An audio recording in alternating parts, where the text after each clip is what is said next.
What's up, YouTube? This is Boxingwave. Gonna get these recaps out of the way before we move forward. There's a lot of boxing news. There was a lot of fights over the weekend, and there are fights coming up. But before we get it started, I was gonna do a wave report and discuss all the fights in general in one video, but there's too much to discuss when it comes to these fights because they're all kind of big deal. I'm gonna do a video speaking on Ben Whitaker a little bit and just give you my thoughts overall on him and him moving forward. I'm also gonna do a video on David Benavidez' win against Alexander Gvozdyk, and lastly, I'm gonna do a video on Leon Paro beating Subriel Matias as well.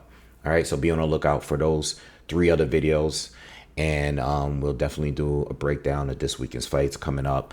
And we also got to discuss a lot of boxing news. So there's a lot going on in boxing today. But let's stick to Tank Davis. Let's start out with that and him being Frank Martin, stopping him in, I believe it was the 8th round. Now, I didn't do a breakdown before the fight. I did do a breakdown on a live earlier in the day leading to the main event. So a lot of you guys don't really know what my prediction was. So if you didn't see that, I expected Tank to stop him at some point. I thought Frank Martin was going to do well. I knew he was going to do well in the fight. I just didn't feel like it was going to be good enough to win. I didn't like how he looked at the weigh-in. I didn't just like his body language throughout the week. It seems like I felt like Frank Martin, unlike most of the Tank Davis opponents, I thought he had the ability, the athleticism to win rounds, a good amount of rounds, like to win on points. I think that a few fighters could win on points when it comes to Tank. But how long can you deal with the pressure? How long can it's just being in that type of fight. It just didn't seem like Frank to me. I didn't see the confidence in him. I think he tried to be confident, but I just don't think he was up to the task this past weekend. And I honestly, I could be honest because I didn't do a breakdown, but I can be honest with you. I thought at one point that based on how he fought, especially with his legs, his movement, his speed, respectable power, I thought he had the ability to outscore Tank. I just knew and I just felt like Tank was going to get to him at some point in the later half of the fight. I didn't know when exactly, but I was definitely thinking in the second half of the fight. At some point, he was going to get to Frank. In fact, I thought Frank would last a little longer than that. I was thinking more like 10th round and beyond, he would probably get stopped or at least get dropped. Going into the fight, one of the key things that I did say, though, is that there was a lot of unknowns when it comes to Frank because he obviously hasn't fought on this level, but he did fight some good fighters that I don't think people are giving him enough credits. I heard things like Frank hasn't fought anyone and stuff. I don't think that's true. I think Harutunian is a good fighter. I do think that Michel Rivera was a very good fighter, and plus Michel popped dirty for that fight too, even though he lost. I thought some of those fighters were good. Jackson Marinas is a very good boxer. I thought he beat Rolly Ramirez. So, look, these fighters are good. These are the right fights, and he's knocked them. And if not stopping him, he at least dropped at least all of them leading up to this fight. So I thought he had a lot of good momentum going into the fight. Stopping Romero Duno, stopping Jackson Marinas in the last round, and dropping Michel Rivera and Arthur Harutian. I thought that was a good showing. The Harutian fight, obviously, he was losing the first half of the fight. He was taking a lot of body shots. He was being forced to fight on his back foot.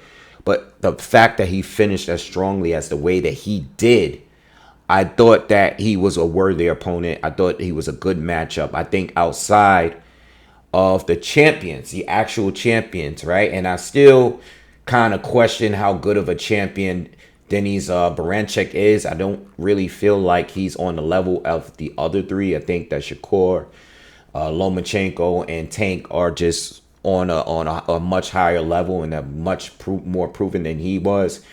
Denis, to me, is a champion that I feel like is a top contender at this point.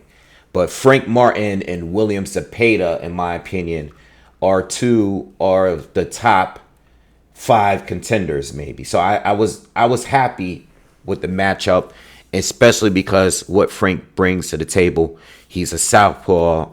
Up to this point, he's been pretty durable. He has a good engine. He's always in shape. He's fit. He's disciplined.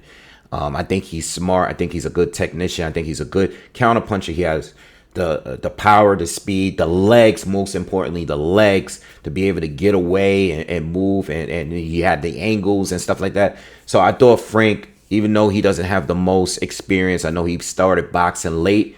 I thought he was a good opponent. I'm usually not a fan of the opponents of Tank. I am a big Tank fan, but I have always been critical on who he faced over the years. I don't feel like, I thought, being that he started at 126, went to 130, went to 135, I thought that he should have fought Lomachenko years ago, a few years back at least.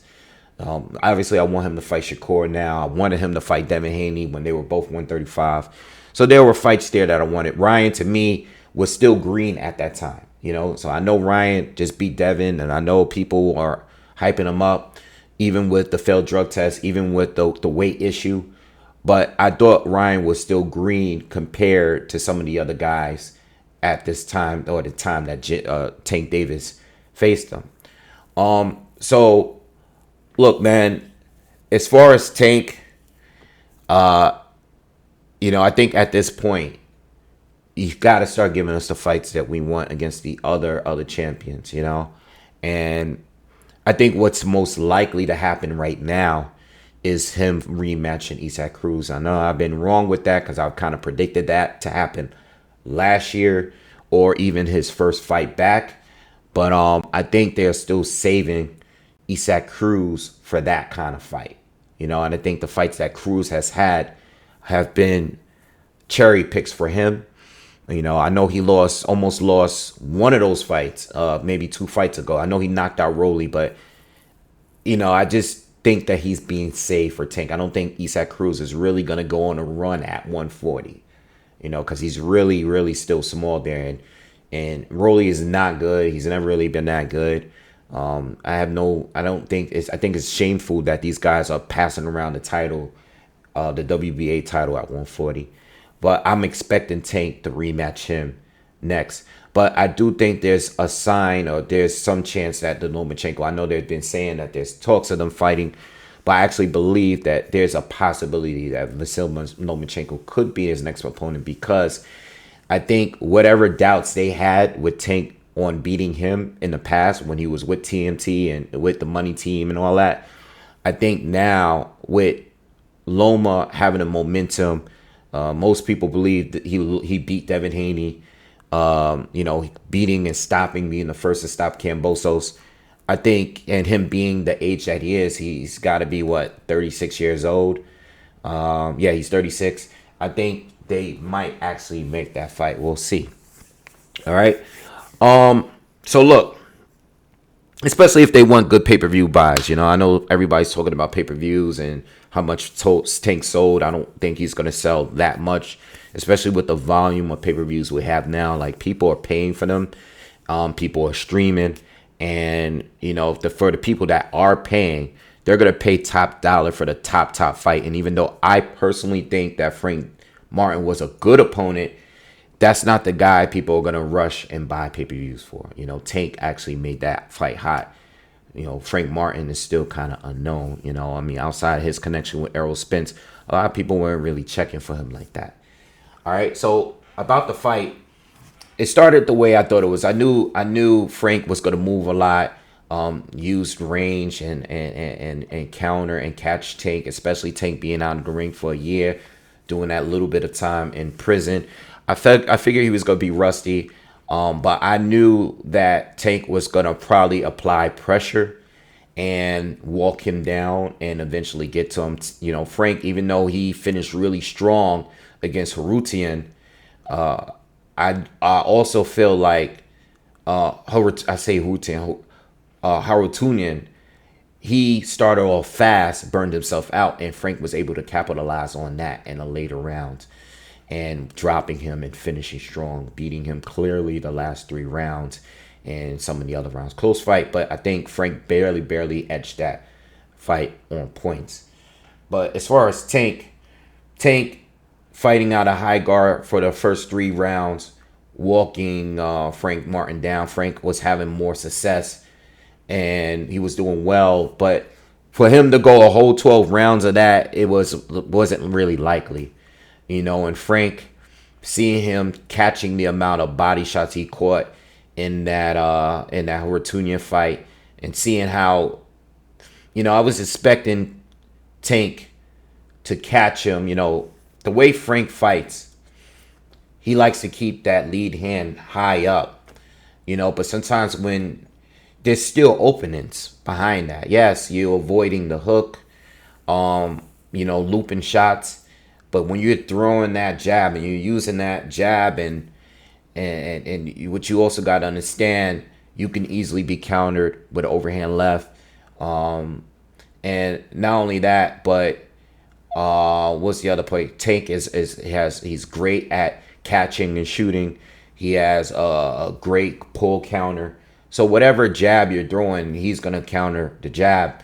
And not only that, but once he started putting himself on the court, you guys saw my reaction video. Once he started putting himself in the corners and staying there for an amount of time, because you can tell he started to get gas and the pressure was getting to him, it was over. Tank, even though he was struggling in the earlier rounds, he was making him bite off feints.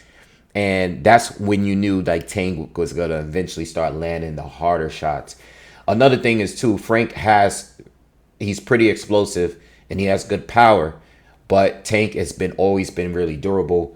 And it looked like Frank was relying more on speed and his movement and staying out of range more so than landing hard shots. And Tank was able to just walk through him and just keep walking him down. And eventually you can tell that Tank started to become more comfortable. He dropped his lead hand. He had his hands low at some point and was more focused on the counter. You can just tell he was comfortable at every stage of the fight outside of the first few rounds or so. So Tank won, and Tank was going to win on points because he started to control the fight and was picking up the rounds, in my opinion. Frank was still doing well, but it just wasn't enough. Look, I like Frank Martin, and I do think that Frank do beat some of the guys that Tank has fought recently. I do think Frank is still a top contender. I still would like to see other fights in the future. I would have been good with seeing him fight Shakur. I would love to see him fight like a Baranchik or William Cepeda or whoever is a top contender at the division. There's still a lot of guys around.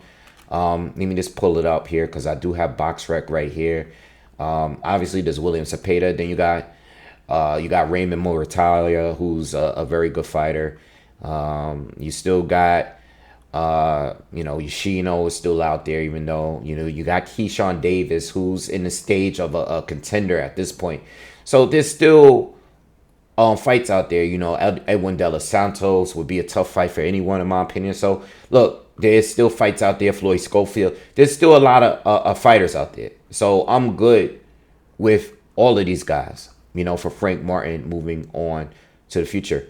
Now, as far as him being drained and stuff, I do think he was a little drained at that weigh-in. Again, I don't know behind the scene if there is a rehydration clause, but Frank, his face was sunken in, and he didn't look strong at the weigh-in. I don't know if that has to do with just him be getting, too big for the weight, or if he is part of some rehydration clause that's behind scenes. I really don't know.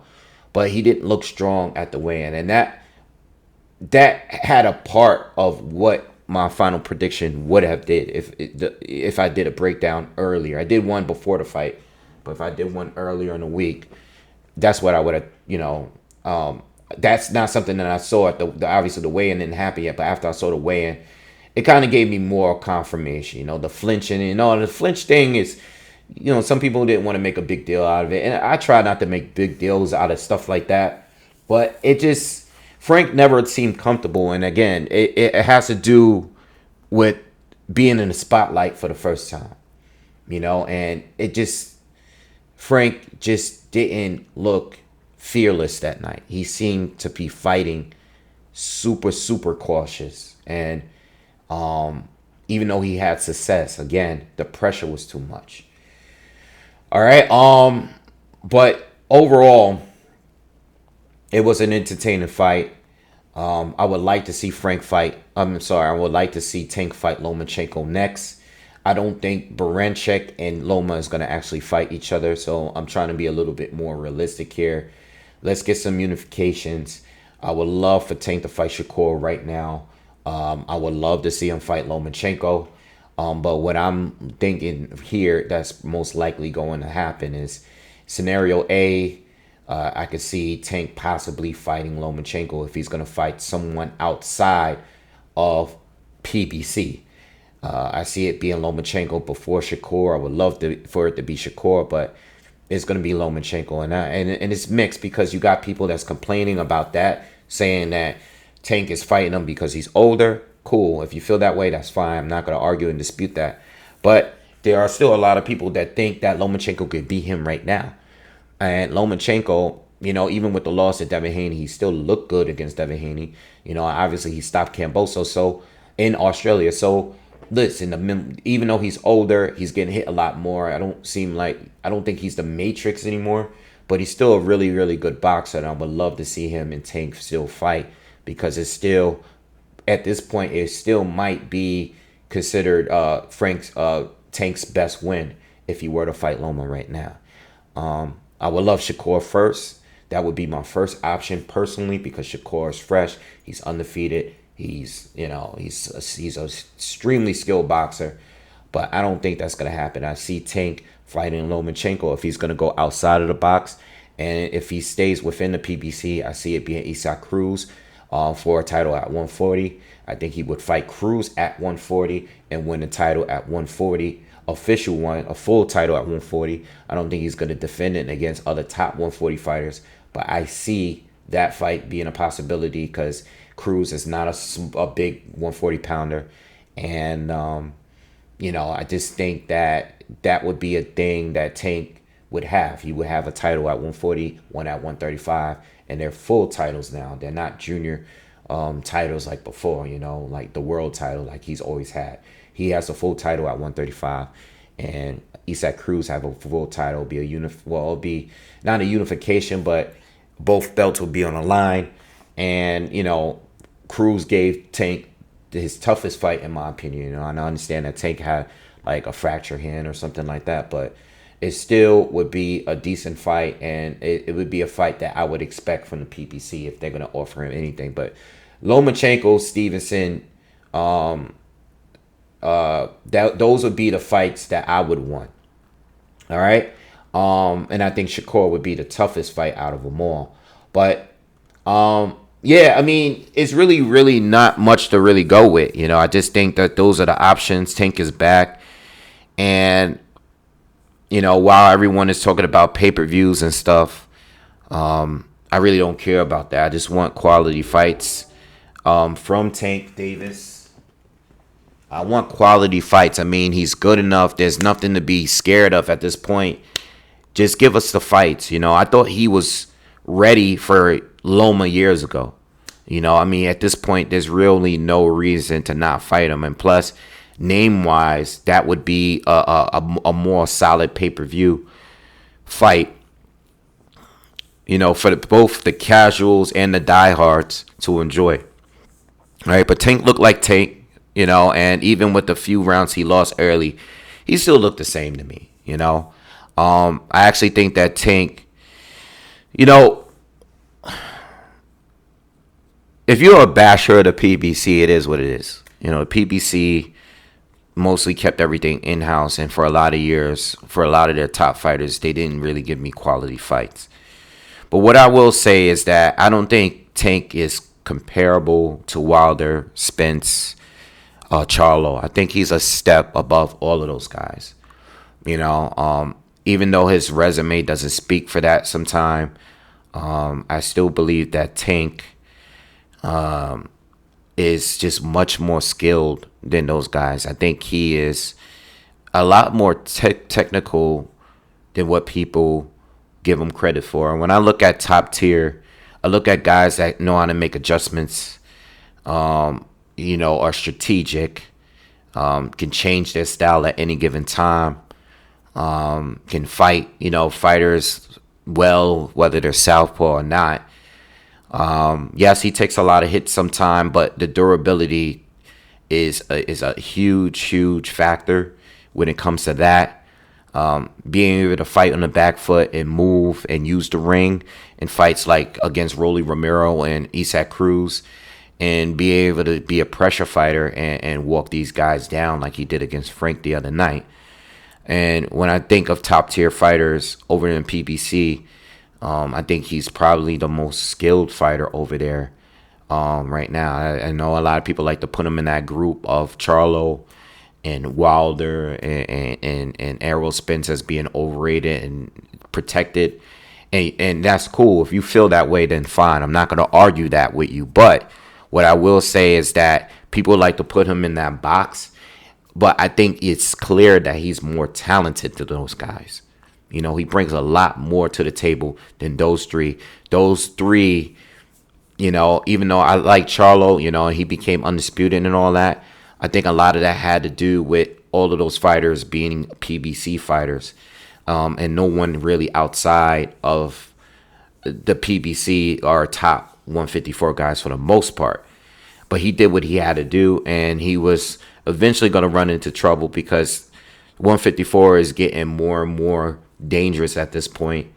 And I think at some point he would, whether it was Tim Tszyu or Fundor or somebody, he probably would have taken another L at some point, which is not bad. But I just don't think that people should put him in that same box because I think he has more talent than those. And I want him to prove that by fighting Vasyl Lomachenko or Shakur Stevenson. I'm still interested in the Devin Haney fight, but I just think that it would be an issue when it came to the weight.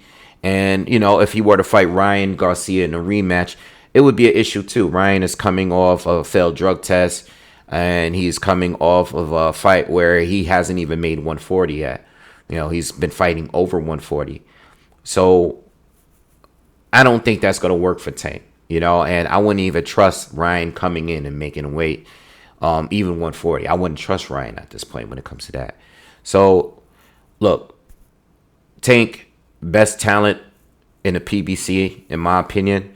But I think it's time to prove that he's better than just a PBC top fighter. I think it's time to prove that he's really legit and a real top pound for pound fighter, not questionable one, like beating a Shakur or beating a Lomachenko would prove that he's top tier, and it'll be hard to make that argument. He may not really care about that, but a lot of criticism he gets is from being on that side and not fighting outside of that.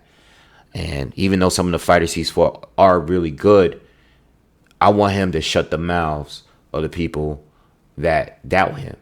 I really want that, and I've been wanting it for a long time. And Lomachenko is really no excuse. You can't say that Loma is smaller than him because he's not smaller than him. They both went up and fought in 3 different divisions.